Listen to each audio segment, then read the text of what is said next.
Hello every one, our own കുവൈറ്റിൻ്റെ ഏറ്റവും പുതിയൊരു informative വീഡിയോയിലേക്ക് എല്ലാവർക്കും സ്വാഗതം. സമയം കളയാണ്ട് തന്നെ ഞാൻ എത്രയും പെട്ടെന്ന് നിങ്ങളുടെ ചോദ്യങ്ങൾക്കുള്ള മറുപടി തരാൻ ശ്രമിക്കാം. ആദ്യത്തെ ചോദ്യമാണ് ഏജൻസീസ് പൈസ ചോദിക്കുന്നുണ്ട് എന്നുള്ള കാര്യമാണ്. അപ്പോൾ ആദ്യം തന്നെ എനിക്ക് പറയാനുള്ളത്, ഇതിൻ്റെ ഇടയ്ക്ക് ഒരു ഏജൻസി ഇല്ല, നിങ്ങൾ കബളിപ്പിക്കപ്പെടേണ്ട ആവശ്യമില്ല. മിനിസ്ട്രി ഓഫ് ഹെൽത്ത് ഡയറക്റ്റാണ് റിക്രൂട്ട്മെൻറ്റ് നടത്തുന്നത് എന്നുള്ളതാണ്.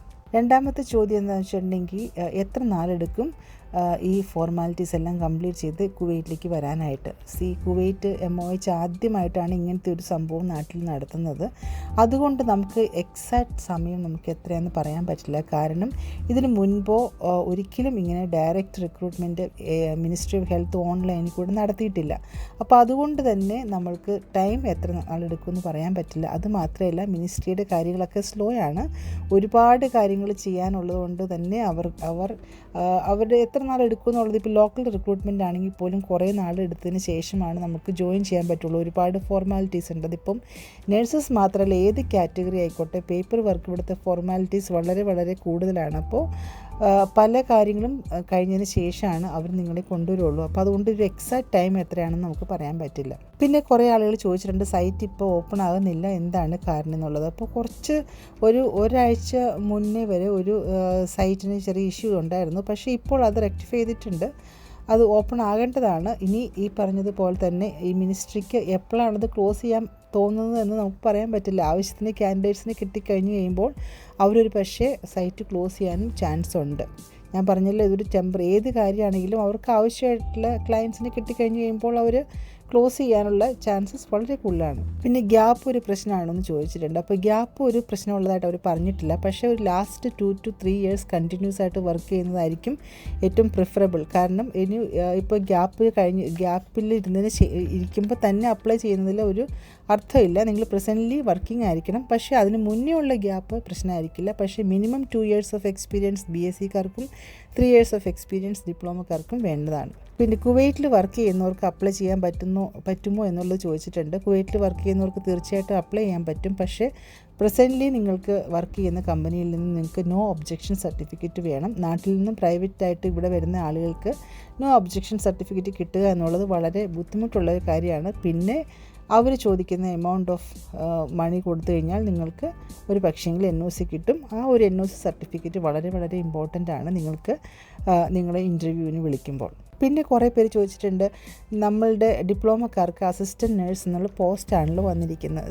നമ്മൾക്ക് മിനിസ്ട്രി ഓഫ് ഹെൽത്തിൽ പല പോസ്റ്റുണ്ട്. ഇപ്പം നമ്മളിവിടെ ജോയിൻ ചെയ്താൽ പോലും ഡിപ്ലോമക്കാർക്ക് അസിസ്റ്റൻറ്റ് നേഴ്സ് എന്നുള്ളൊരു പോസ്റ്റ് അവർ പല കാറ്റഗറിയാണ്. ഇപ്പം നമ്മൾ അസിസ്റ്റൻറ്റ് നേഴ്സ് 1, സ്പെഷ്യലൈസ്ഡ് നേഴ്സ്, അങ്ങനെ പല സ്റ്റെപ്പുണ്ട്. അപ്പോൾ നമ്മൾ കുറച്ച് വർഷങ്ങൾ കഴിയുമ്പോൾ നമ്മുടെ ഗ്രേഡ് ചേഞ്ച് ആയിക്കൊണ്ടിരിക്കും. അപ്പോൾ അസിസ്റ്റൻറ്റ് നേഴ്സ് എന്ന് പറഞ്ഞാൽ പോലും നിങ്ങൾ വർക്ക് ചെയ്യുന്ന സ്റ്റാഫ് നേഴ്സായിട്ടായിരിക്കും.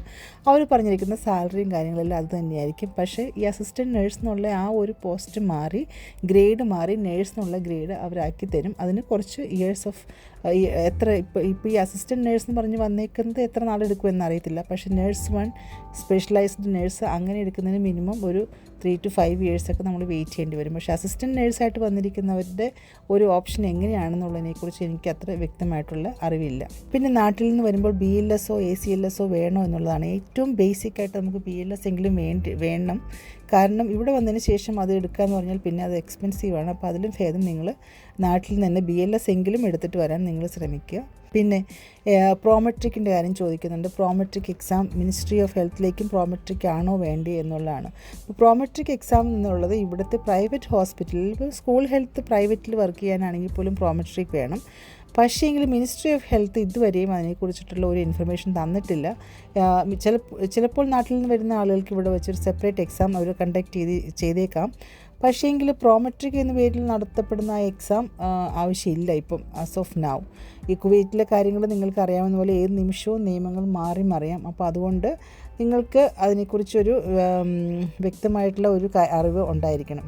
പിന്നെ കുറേ പേര് ചോദിക്കുന്നതാണ് ഫീമെയിൽ നേഴ്സസിന് ഇപ്പം നമുക്ക് മിനിസ്ട്രിയിൽ വർക്ക് ചെയ്താൽ പോലും നിങ്ങൾക്ക് ഫാമിലി കൊണ്ടുവരാൻ പറ്റുമോ എന്നുള്ളത്. അപ്പോൾ മിനിസ്ട്രി ഓഫ് ഹെൽത്തിൽ വർക്ക് ചെയ്തു എന്നുള്ളത് കൊണ്ട് നിങ്ങൾക്ക് 800 KD സാലറി ഉണ്ടെങ്കിൽ പോലും ഡിപ്പെൻസ്. ഇപ്പം നമ്മളുടെ ഡിപ്പാർട്ട്മെൻറ്റിൽ തന്നെ ഒരു ഡോക്ടർ വന്നതിന് ശേഷം അവർക്ക് ഫീമെയിൽ ഡോക്ടറാണ്, ഡെഫിനറ്റ്ലി അവർക്ക് 800 KD കൂടുതൽ സാലറി ഉള്ള ഒരാളാണ്. പക്ഷേങ്കിൽ അവർക്ക് ഫാമിലി കൊണ്ടുവരാനുള്ള ഒരു ഇത് മിനിസ്ട്രി കൊടുത്തില്ല. അപ്പോൾ അത് ഡിപ്പെൻഡ്സ് ഓൺ സർട്ടൻ സിറ്റുവേഷൻസ് എന്നേ പറയാൻ പറ്റുള്ളൂ. ഉറപ്പായിട്ടും നമുക്ക് ഗ്യാരണ്ടി പറയാൻ പറ്റത്തില്ല ഫീമെയിൽ നേഴ്സസിന് അവരുടെ ഫാമിലിയെ സ്പോൺസർ ചെയ്യാൻ പറ്റുമോ എന്നുള്ളത്. ഇപ്പോൾ ഹസ്ബൻഡും വൈഫും ഇവിടെ വർക്ക് ചെയ്യുകയാണെങ്കിൽ ഒരു പക്ഷേങ്കിൽ അവർ വിസ ഇഷ്യൂ ചെയ്യുന്ന അതോറിറ്റി കൺസിഡർ ചെയ്തേക്കാം. അതല്ലാതെ ഇപ്പോൾ വരെ ഒന്നും നമുക്ക് പറയാൻ പറ്റില്ല. അതുപോലെ തന്നെ പോസ്റ്റ് BSc മുന്നേ ഉള്ള എക്സ്പീരിയൻസ് അവർ കൺസിഡർ ചെയ്യുമോ എന്നുള്ളത്. തീർച്ചയായിട്ടും പോസ്റ്റ് BSc മുന്നേ ഉള്ള എക്സ്പീരിയൻസ് അവർ കൺസിഡർ ചെയ്യും.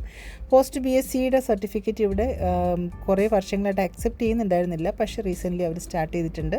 അപ്പോൾ നിങ്ങൾക്ക് ഡിപ്ലോമ നേഴ്സസിനേക്കാളും ഒരു 100 KD എക്സ്ട്രാ ലഭിക്കുന്നതിനുള്ള ഒരു ചാൻസ് ഉണ്ട്. അപ്പോൾ അതാണ് വ്യത്യാസം. പോസ്റ്റ് BSc കഴിഞ്ഞുള്ള എക്സ്പീരിയൻസ് അവർ കൺസിഡർ ചെയ്യും, അതിന് മുന്നേ ഉള്ള എക്സ്പീരിയൻസും കൺസിഡർ ചെയ്യും. അപ്പോൾ അതുകൊണ്ട് നിങ്ങൾ വിചാരപ്പെടേണ്ട ആവശ്യമില്ല. പിന്നെ ലോക്കം കോൺട്രാക്റ്റ് കഴിഞ്ഞാൽ അവർ എക്സ്റ്റെൻഡ് ചെയ്യുമോ എന്നുള്ളതാണ്. ഒരു 99.9% അവർ തീർച്ചയായിട്ടും വിസയ്ക്കുള്ള ഫോർമാലിറ്റീസും പ്രോസസ്സിങ് ചെയ്യും എന്നുള്ളതാണ്.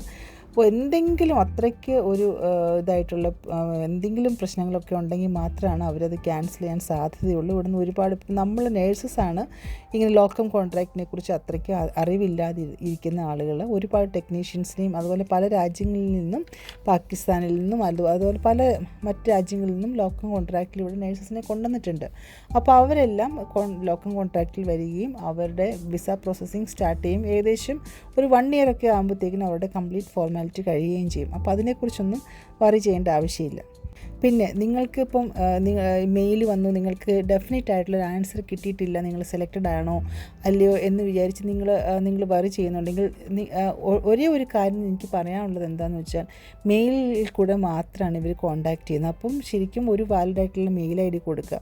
ഇനി നിങ്ങൾക്ക് സെലക്ഷൻ ആയിട്ടില്ല, നിങ്ങൾ അൺലിമിറ്റഡ് ആയിട്ട് ഇങ്ങനെ വെയിറ്റ് ചെയ്യേണ്ട ഒരു ആവശ്യമില്ല. നിങ്ങൾക്ക് അറ്റ് ദ സെയിം ടൈം മറ്റു പല ഗൾഫ് കൺട്രീസിലോട്ടോ അല്ലെങ്കിൽ വേറെ രാജ്യങ്ങളിലേക്ക് നിങ്ങൾക്ക് നോക്കുന്നതിൽ ഒരു തെറ്റില്ല. കുവൈറ്റിലേക്ക് വരുന്നതിന് always welcome. At the same time ഞാൻ പറഞ്ഞ പോലെ ഫാമിലി വിസയുടെയും കാര്യങ്ങളൊക്കെ ഉണ്ട്. അപ്പോൾ അതുകൊണ്ട് മറ്റു രാജ്യങ്ങളിലേക്ക് നിങ്ങൾ ട്രൈ ചെയ്തുകൊണ്ടിരിക്കുക.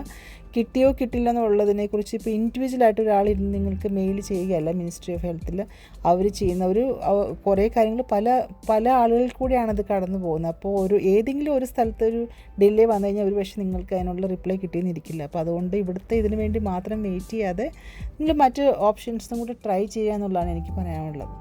അപ്പോൾ നിങ്ങളുടെ ചോദ്യങ്ങൾക്ക് ഏകദേശം ആൻസർ തന്നു എന്ന് ഞാൻ വിചാരിക്കുന്നു. Thank you for watching.